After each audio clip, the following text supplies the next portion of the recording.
Hello and welcome to the show. This week's FailRace versus the community was Open E-Class cars. Our first race went to the Maple Valley Short Circuit. First time I think I've ever used this track in versus the community. The opening corner here is a very wide one, and in such slow cars, there was plenty of people being too wide. There was also a random lag spike that fired a poor Igo off. There was nobody around him. I don't quite know what happened. It was just turning the corner 1 minute and then got fired into the wall at the next. For the next couple of corners, there was much reshuffling of positions. The Scirocco was doing some rallycross in the background. A Datsun at the front had just streamed away with the lead. A little bit of bumping into pretty much the only proper braking zone on this track. The Maple Valley Short Circuit is a very simplistic track. There are only 4 or 5 corners and only one that needs any heavy braking. The turn, that was that hairpin we just went round. Turn 1 is a sort of smallish dab on the brakes in cars this slow. Yeah, it's a little bit of a different track. It's quite a quick track. You certainly need a bit of straight line speed, which my Alpha did have as I caught up to a Beetle very quickly. The better racing was further back. In this one at the front, we became spread out, not sort of massively spread out, but fairly spread out relatively quickly. It was further back where there was still some overtaking going on, despite the difficult nature of overtaking here. At this track, the RX-7 manages to dive up the inside of 2 cars at the hairpin. That's a pretty good overtake. Also, you will hear the RX-7 a lot. This buzzbox is very, very noisy, by far the loudest car here. You will hear it from various different camera angles throughout the race, as it also gets up the inside of a Chevrolet. The straight line speed is fairly significant at Maple Valley at this track. The Chevy then ends up running out of track, does some rallycross.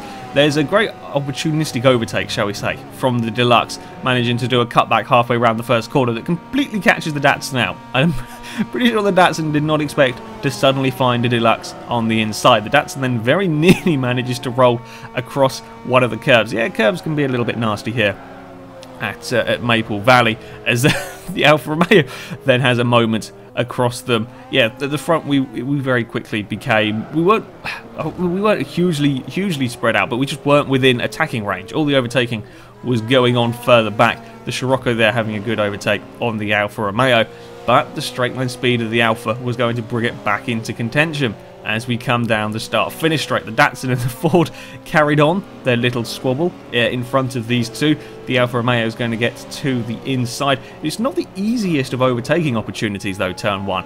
As I said, not a particularly big braking zone, and because we are in fairly slow vehicles, it's incredibly easy. Well, I say incredibly easy. It's certainly easy if you have enough grip to stay around the outside of turn 1, which the Scirocco does, and the Alfa Romeo just can't come back at them.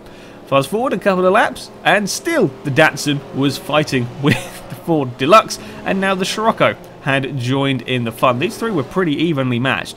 There was no one particular car that was much faster in a straight line, and no car that was much better through the corners, which is good to see. There's great variety of vehicles as well in this one, despite it being only E-Class. I did notice a lot of cars were being quite sort of tight, quite narrow on their entrance into turn 1, which the Deluxe also spotted and did another cutback halfway around the corner. The Ford must have had pretty damn good grip to manage to do that. It was handling a hell of a lot better than I expected. I thought these Deluxes would be power cars, you know, be straight line speed cars, even in E-Class, but this one was holding its own through the corner. It really surprised me that it could manage to do that. Had sort of cut back through turn 1, and then it was right back on the tail of the Datsun, and they could continue their little duel. At the front, I had pretty much been gifted the lead. The guy who had been in first, the Datsun, had a bit of a tangle with some back markers, and I inherited it. Basically, I pulled away from the Beetle. The Beetle was quick through the corners, but just had absolutely no straight line speed, and around Maple Valley you kind of need a bit of straight line speed. There is only there's only one really tricky corner at this track, so yeah, I would inherit the lead with the Alpha. Pretty good car. I was definitely second quickest around this track. Good straight line speed from the Alfa Romeo. The Beetle amazingly would get second place. Not bad for for a Beetle, while a Porsche would end up in third. I think the Buzzbox climbed its way to fourth and just ran out of laps. Our second race went to the Tsukuba circuit. Again, first corner here, quite a wide, quite a slow corner, and we normally end up too wide through here in sort of B-class cars. So with these, yep, there was plenty of plenty of overtaking action in turn 1. I got myself a little bit stuck on the outside, and a BMW snuck up snuck up past me into the hairpin. Things all got a little bit crazy. Beetle, sorry, not a BMW. A Beetle gets past me. It looks as if I tagged the back of the Starion there. I actually don't. On my screen, I never touch it. However, I'm going to use this as a warning to everybody. If you plan on taking part in one of these, please download the free cars from the DLC pack so you can actually see them.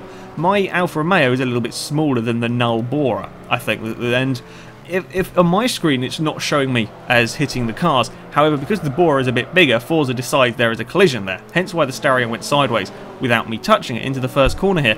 Again, there's going to be a similar matter. The BMW gets a tiny tag from the Borer size of my car, but not actually from me, and that sends him into the side of the Starion. Please download the free DLC cars so you don't have the silly Null Borer nonsense. It's not the first time this has happened, but it's a very good example on the opening lap here. Make sure you have them, because otherwise you have silly crashes that are very, very hard to avoid. Anyway, a little bit later on, I was in a battle for 4th place. We were being caught very quickly by a smart car, but it didn't last very long as the smart car goes tumbling over at the final corner. Yeah, I feared the smart cars might have problems. I didn't expect it to be the final corner where they would roll. The Dunlop Bridge is the most likely place to roll here at Tsukuba. Final corner, not impossible. I think I rolled a Lotus 11 at some point through the final turn. There was another smart car. These were pretty quick. This one was catching up to an MX-5. They were setting decent lap times. They do have a pretty damn big downside, and that is the falling over. This was, I think, half a lap after the first one fell over. I've never seen a car roll at the hairpin here before. That's how easy they are to roll. They were going really quickly. I was surprised how well they were doing. They just couldn't stay on their wheels for the entire race. They didn't even fall over at the most notorious corner. That's how difficult they were to keep on their wheels. I was in a duel with a Scion. The Scion much better through the corners as he gets to the inside under the Dunlop Bridge. My car a bit better in a straight line. Problem for me was there just isn't enough straight lines around this track. The straights are not long enough for me to use the speed of the Alfa. I tried to get to the inside of the final corner. I just don't have the grip. I tried to build my Alfa more for straight line speed because I figured everybody would have handling cars. And while that works to an extent, it worked okay at Maple Valley. Around here, I was struggling to keep up with a Scion. It was a good fun battle. I could sort of hold him behind me just about, but it was always inevitable with so much more grip that he had in his car that he would get past. The race became quite spread out, a lot more spread out than I expected from E-Class cars. I think this is it's either 5th and 6th or 6th and 7th, not quite sure. And there is nobody else in sight. There's nobody else within camera shot between these two cars. I didn't expect there to be such big gaps throughout the field. People still found somebody to race. There is a pairing here, but there was an awful lot of gaps throughout the field. Don't normally see that with this lower class. The battle for 3rd had now sort of been fully joined in by a Gremlin. Once the Scion passed me, he quickly caught up to the Gremlin. They didn't not tangled with each other, but they slowed each other down while they were battling over the position. I joined in the fun, and now there was 3 of us squabbling over 3rd place. Scion put a wheel on the dirt as we come up towards the final corner. I had to get a little bit creative. Scion going very, very defensive. I have to use the speed of the Alfa, get brave at attempting to squeeze my car through an Alfa-sized gap. There was just an Alfa-sized gap. I'm pretty pleased with that overtake. Going around the outside, managed to get to the inside for the first corner. There was also quite a bit of bumping in this one between me on the side. I think pretty much every lap at some point we exchanged paint. There wouldn't be very much left on our cars, but we could get away with it. It didn't really matter very much because we weren't doing any damage to the cars. We were so slow it wasn't really affecting the vehicles, and we weren't slowing each other down either. It was good fun. We could have really close battles. It could be a bit of touring car driving going on. We didn't lose any time any more than we would have been if we were just battling normally for position. This is why I like E-Class. This is why I like lower class cars, and that you get these very, very close battles, and that's what I find more fun about racing. Much more fun having 3 cars within meters of each other than driving the fastest cars around a track. So even though these cars are not very quick at all around here, it was still excellent fun. There was lots of close racing going on, even if sort of overall the field was a lot more spread out than I had kind of anticipated it. This is literally how we spent the last half of this race, constantly squabbling over positions, and I just could not find a way past the Scion. I could get to the inside at the hairpin, but he could hold it around the outside, and I can't go around the outside at Dunlop Bridge corner. I can't do that, and I'm also in the difficult position of there's a car behind me. I can't go all out attack because the Gremlin is always there in case something happens. Again, further back, despite there being large gaps in the field, people were finding somebody to race most of the time. This time we have a Fiat and an MG. The MG trying the spectacular outside manoeuvre, but just can't quite do it. It's a tough place to overtake around the outside, especially on this layout of the track where it's sort of a double right-hander. I don't think I saw a car go around the outside of that corner. It is an awful long way around. And we have, again, it's another long corner, this final one. And in cars like this, it is plausible to go around the outside because, you know, everything's fairly slow here. Your best overtaking opportunity at Tsukuba is probably into turn 1. The Fiat knows it as well and goes very defensive from the MG. While they were squabbling, a Yaris decided to join in the fun with this little group. At the front, it was a Lotus Cortina that would take the victory. It really wouldn't be challenged this entire race. I think he started on pole or started right at the front, vanished off the front of the field, and would win by an absolute mile. Stayed out of trouble and was far quicker than the rest of us. Again, it would be a Beetle that would get himself into second. Second place would vanish up the road as well from us. It certainly helped them that we were like this for 6 laps of the race, still fighting over this third position, still doing very similar things every lap into the hairpin. I was trying my very best, but I just do the same thing. I could get to the inside at the hairpin and then have not enough handling for the rest of the lap. I thought I might have been in a little bit of trouble there. The Gremlin did get himself to the inside. Probably would have had the position had he not got just a little bit too much oversteer through the corner, slowed himself down, but it allowed me to keep the position. I was close around the final corner, I just didn't have the grip, and there isn't enough straight for me to out-drag him across the line. So the Scion got a 3rd position, my Alpha took 4th with the Gremlin in 5th. It was a great battle. It was a really good, close, fun race over 4th place. Our 3rd and final race headed to the Iberian race circuit. Mr. Aero HD decided to join us. He's driving the blue Scirocco that has started in front of me. The game also liked putting me in 4th in this race. Every time, despite the random grid, I started in 4th place. I managed to get my car to the inside. Aero got a little bit unlucky. He was caught on the outside. You don't want to be stuck on the outside of the track as we come through the bomb hole section. The the Ford Deluxe, another Ford Deluxe, gets to the inside of the Scirocco. I find myself on the inside of the Pacer around Diabolica. Going around the outside there is a pretty tough thing to do. The Pacer just runs out of road, and you have to have a lot of grip if you're going to hold it around the outside of that one. There's a Pintos now trying to go around the outside of the Pacer. The quadruple apex corner, I outbrake myself a little bit into the final corner. I may have even locked the brake slightly in that one.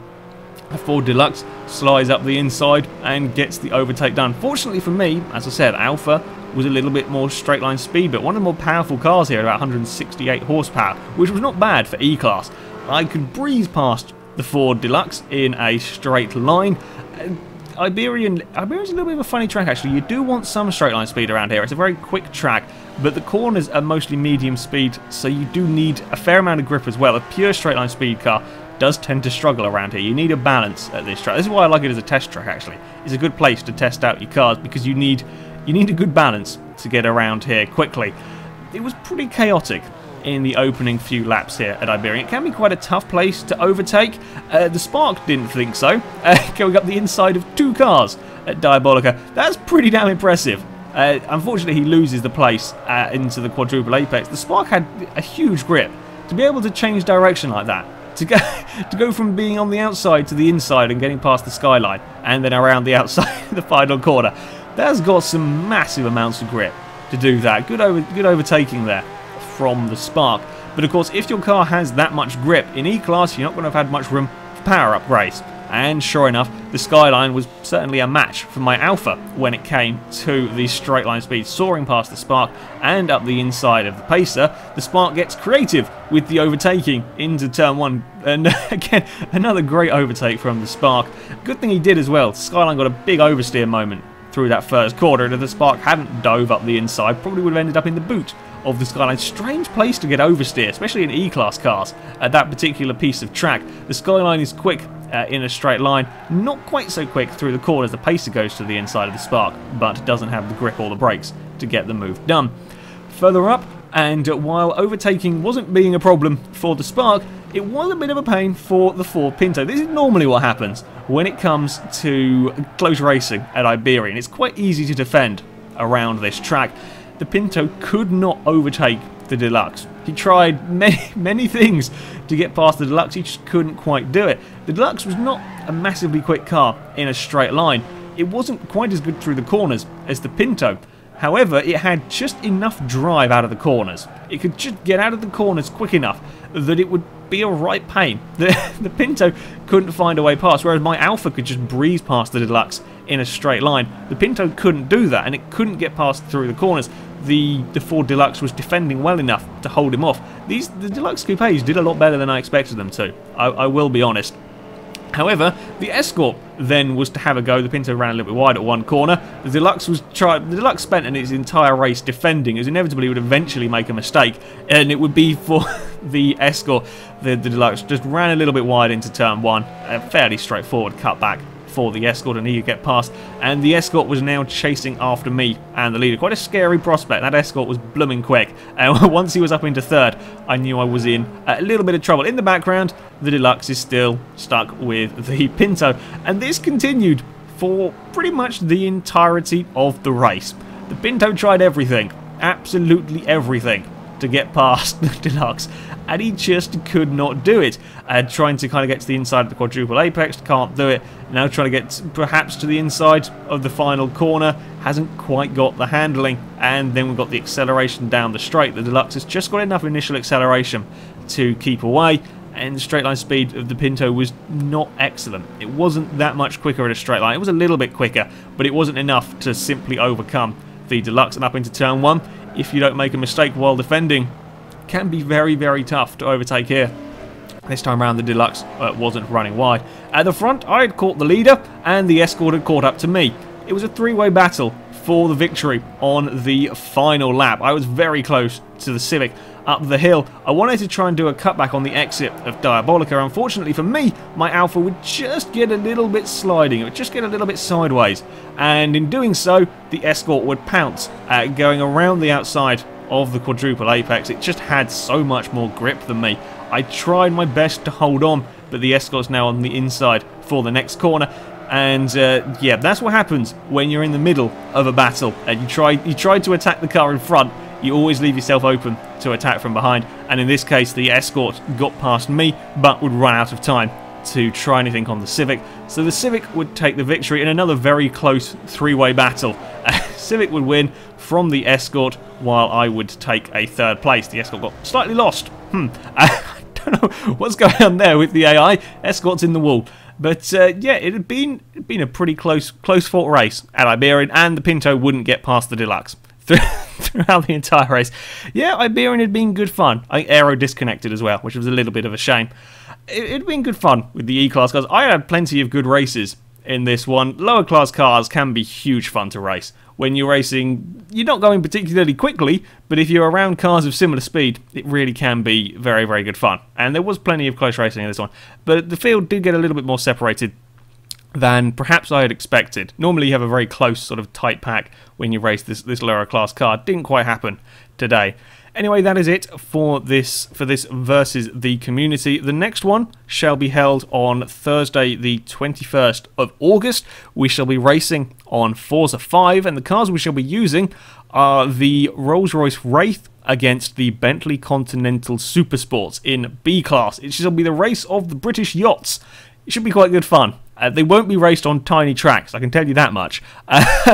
Yes, they're going to be big, they're going to be heavy, they're going to be quite fast in a straight line, but probably not stop very well. It could make for some interesting racing. It'll be a little bit different from what we normally see in the versus community. This race actually did really well for a variety of cars, despite the fact you don't have a huge choice because it's only E-Class. There was a great variety of vehicles in this one. If you wish to sign up and take part in the next one, that you can go to our forums. There'll be a link in the description, find the versus community section, and that is where you sign up. However, that is it for today, so thank you very much for watching, and until next time, a goodbye.